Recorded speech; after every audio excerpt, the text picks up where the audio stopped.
Olá, você confere agora notícias e reportagens que estão em destaque no Senado Federal. O dia 24 de fevereiro começou com a notícia do início de uma guerra. A Rússia atacou a Ucrânia e o mundo assistiu perplexo. A notícia repercutiu no Senado. O presidente do Senado Federal, o senador Rodrigo Pacheco, soltou uma nota oficial sobre o ataque da Rússia à Ucrânia. No texto, Pacheco diz que acompanha com crescente preocupação o agravamento do conflito entre os dois países e reafirma a necessidade de um diálogo amplo, pacífico e democrático com vistas a uma rápida solução negociada.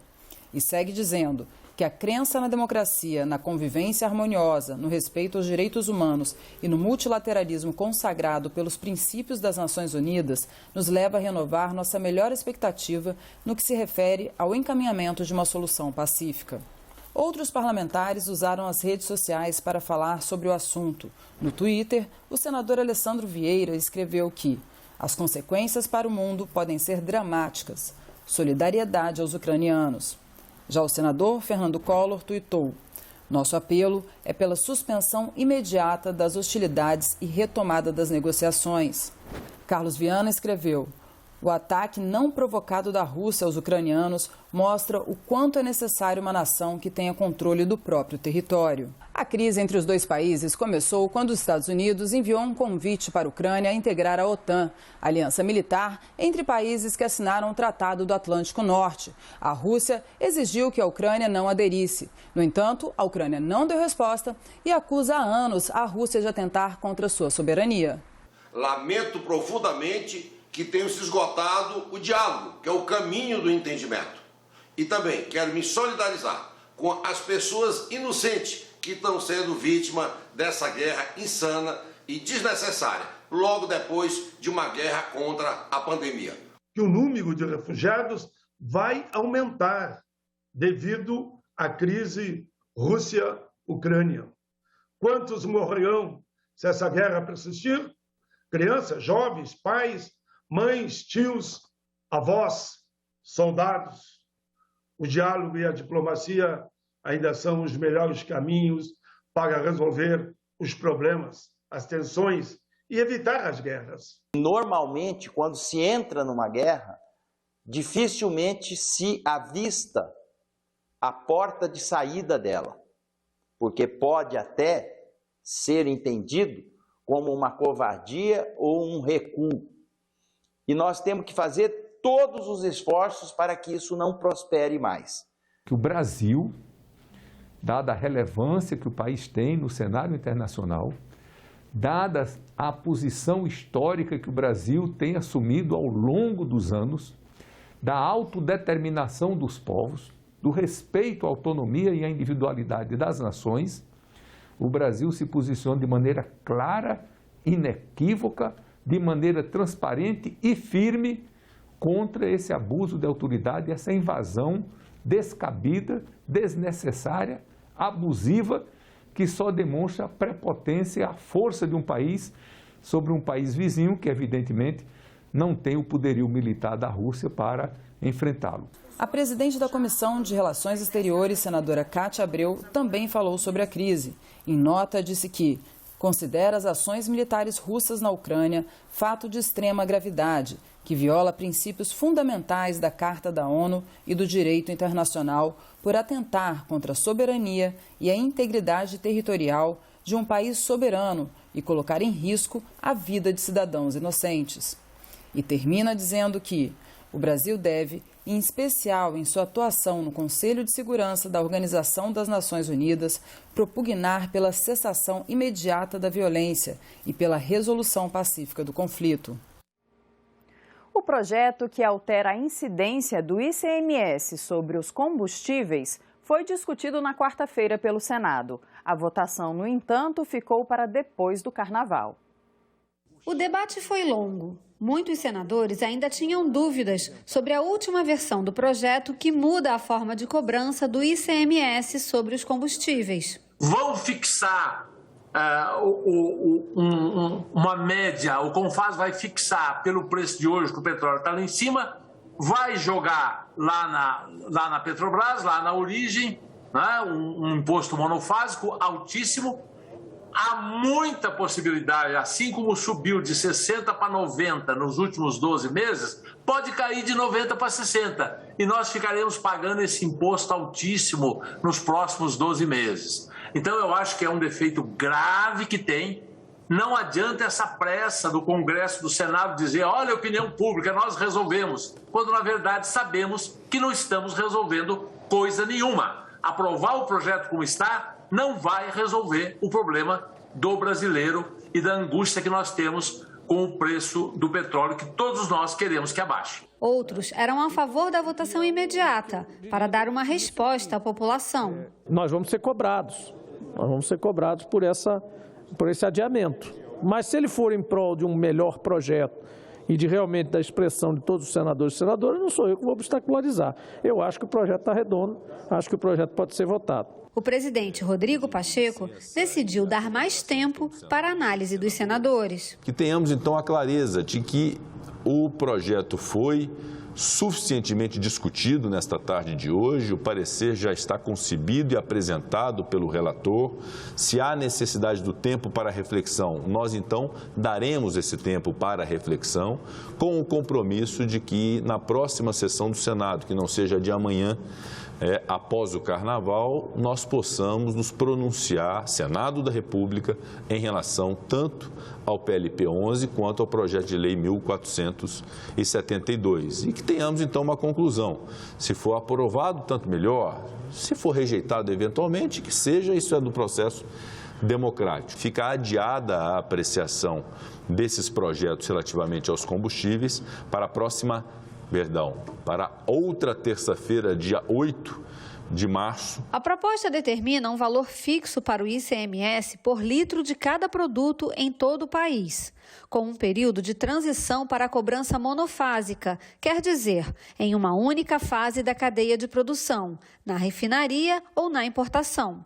Hoje, o ICMS sobre os combustíveis é calculado em toda a cadeia de distribuição, sobre o preço médio na bomba. A implementação da incidência monofásica do ICMS sobre esses produtos, prevista na Constituição Federal desde a Emenda Constitucional 33 de 2001, portanto, há mais de 20 anos, prevista na Constituição.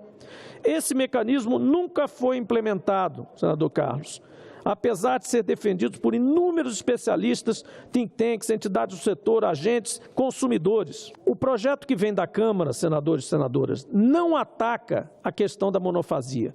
Ele mantém o imposto como plurifásico. Portanto, todos aqueles conflitos que nós conhecemos no mercado de combustíveis permanecem, porque é usado o Instituto da Substituição Tributária e não o da monofasia, coisa que nós corrigimos aqui no nosso projeto. Estão incluídos no novo modelo de tributação diesel, biodiesel, gasolina, etanol anidro, que é misturado na gasolina, o gás GLP, o gás natural e o querosene de aviação. Estados e Distrito Federal terão até o fim de 2022 para colocar em prática as mudanças. Enquanto isso, o preço base para o ICMS será a média dos 60 meses anteriores. A proposta também amplia o auxílio gás em 2022. A medida permitiria atender 11 milhões de famílias, o dobro do público beneficiado pelo programa atualmente. Em plenário, o presidente do Senado, Rodrigo Pacheco, anunciou na terça-feira quais serão os senadores que vão compor a comissão temporária destinada a acompanhar a situação em Petrópolis, Rio de Janeiro.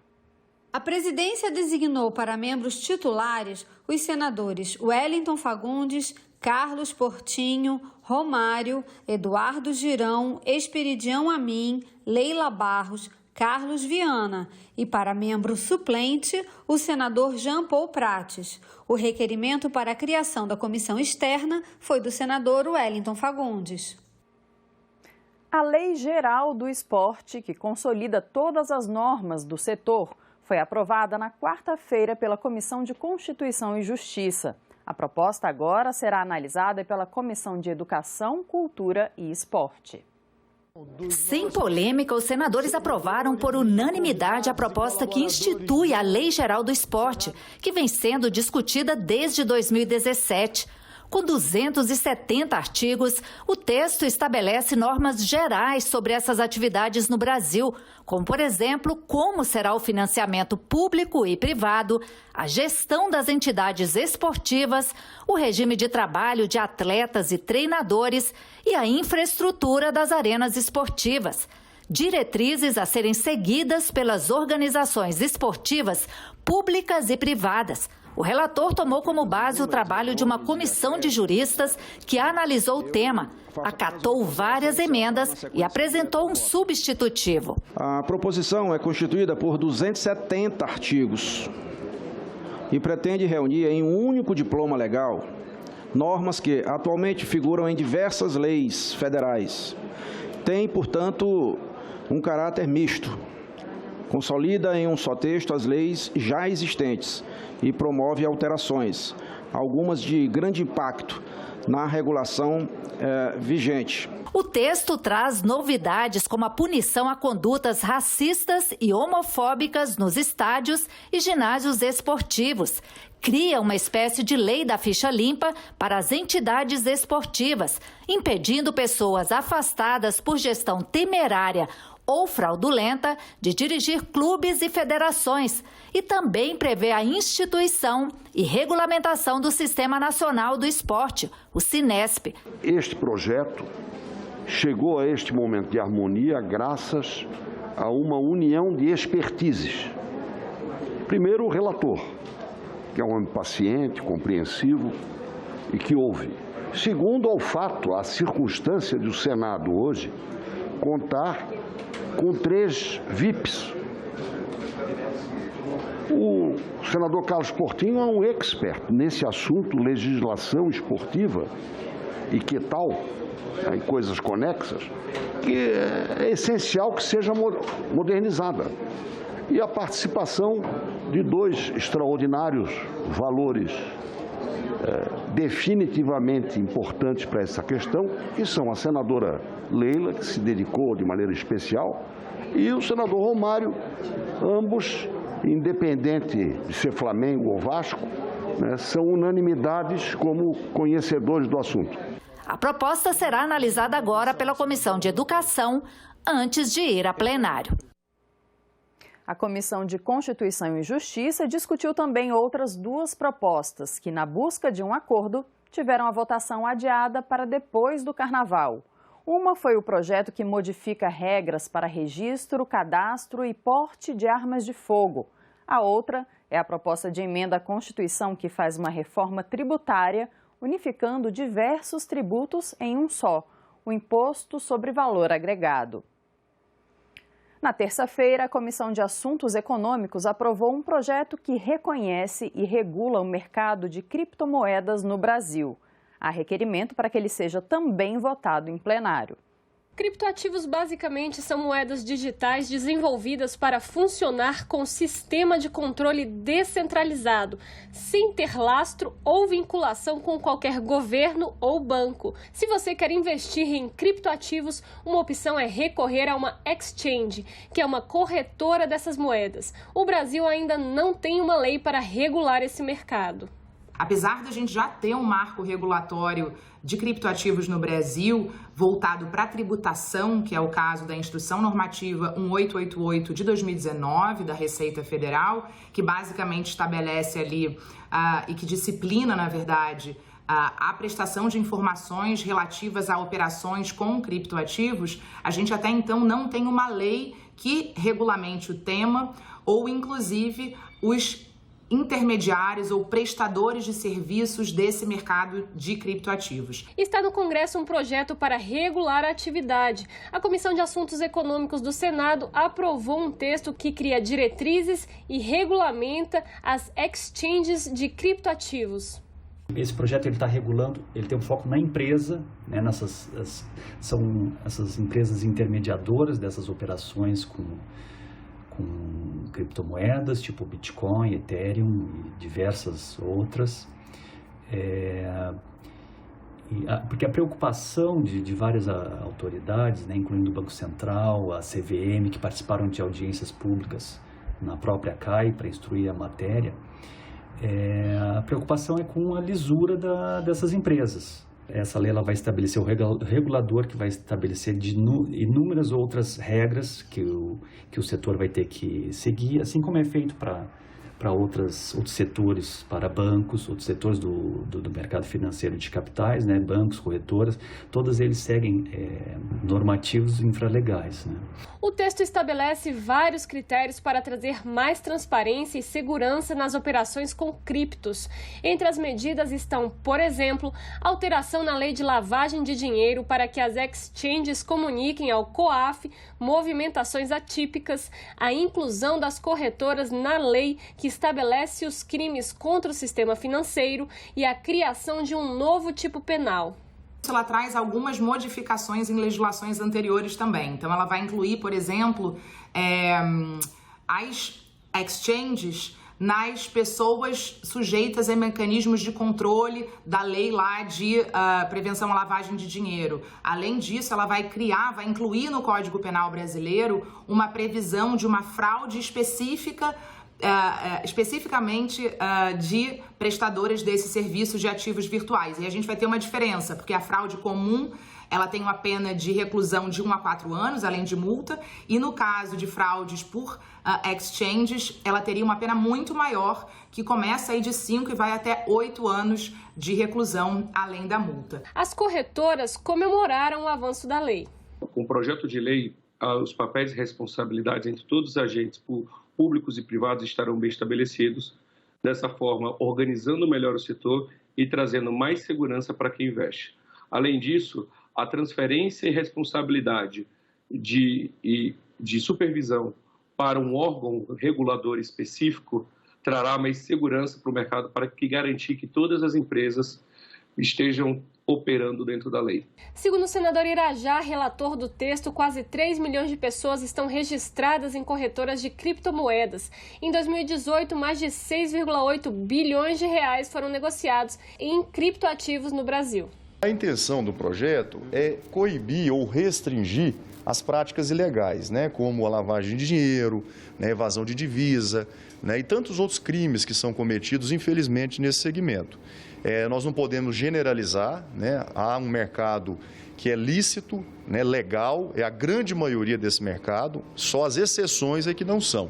Então, o projeto tem esse objetivo, né, num esforço com o Banco Central, que tem esse papel de selecionar as empresas idôneas no mercado, para que não incorra no dissabor de um investidor, né, aplicar o seu dinheiro, a sua poupança, né, ou as suas ações no mercado novo, que são as criptomoedas, e depois ter uma decepção, né, o dinheiro sumir simplesmente da noite para o dia. Então, esse papel que o Banco Central vai exercer, após o marco regulatório aprovado, ele é fundamental, porque vai fazer um grande filtro para que empresas idôneas, né, e com credibilidade possam atuar nesse mercado. E o criptoativo possa ser um bom investimento, né, que é o que todo mundo hoje tem uma boa impressão dos criptoativos ou as criptomoedas. Sem contar, é importante nós destacarmos aqui, que também os criptoativos passam a ser um novo método de pagamento, né? Nós estamos agora mais recentemente utilizando o Pix, né? Mais de 50 milhões de brasileiros já utilizam no seu dia a dia, né, pequenos comerciantes, profissionais liberais, e isso popularizou. E a tendência das criptomoedas é a mesma coisa, é passar a ser mais uma opção de pagamento. O Senado Notícias Revista está inaugurando nesta edição um novo quadro. É o Giro pelos Parlamentos do Brasil. Uma pincelada sobre o que está acontecendo nas Assembleias Legislativas e Câmaras Municipais. Uma iniciativa que só é possível por causa da parceria entre a TV Senado e as emissoras legislativas de todo o país.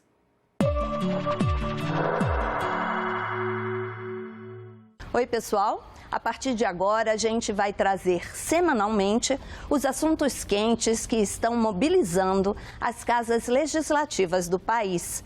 Hoje você vai ver as medidas aprovadas pela Assembleia Legislativa do Rio de Janeiro para socorrer a região de Petrópolis, castigada pelos temporais. E ainda o projeto de lei em Mato Grosso, que pretende combater a proliferação excessiva de piranhas.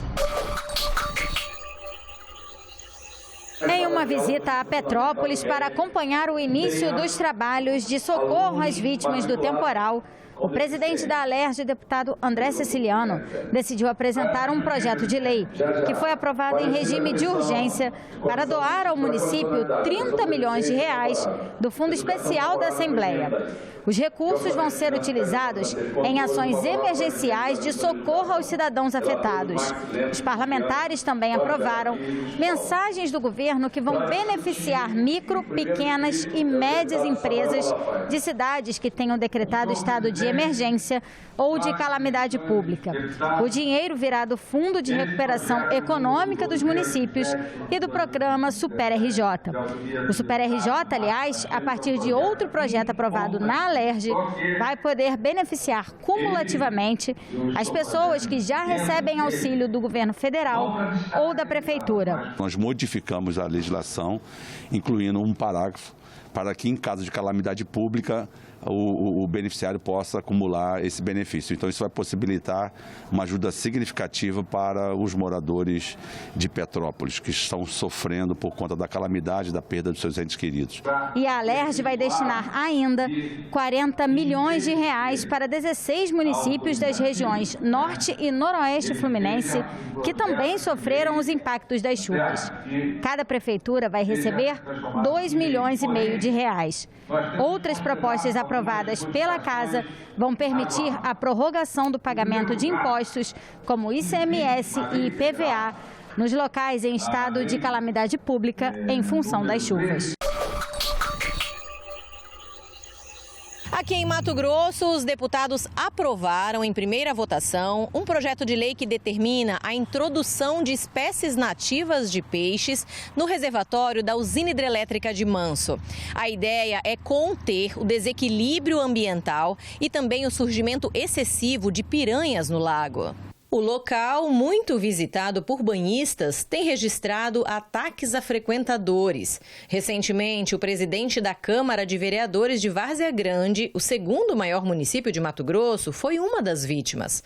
A usina, que entrou em operação em 1999 e ocupa 427 quilômetros quadrados de área, não teria cumprido obrigações legais referentes ao controle ambiental. E, com isso, teria transformado o reservatório em um ambiente propício ao desenvolvimento de populações de piranhas.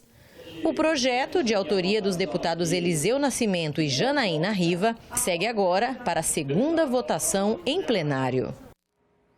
O papel dos professores é fundamental para o sucesso do programa Jovem Senador, que volta em 2022, depois de uma pausa durante a pandemia.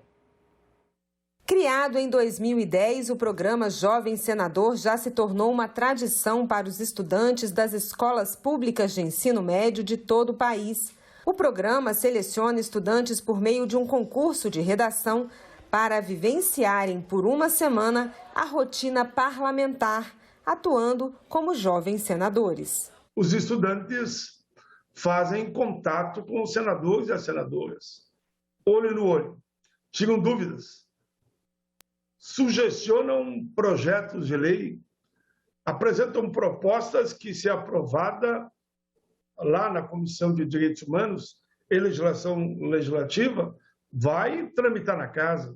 Isso aproxima os estudantes da política do Senado, do próprio Congresso Nacional. Figura fundamental nesse processo, o professor é quem norteia e auxilia o aluno durante todo o concurso. E, ao contrário do que se pensa, o professor não precisa ser de redação.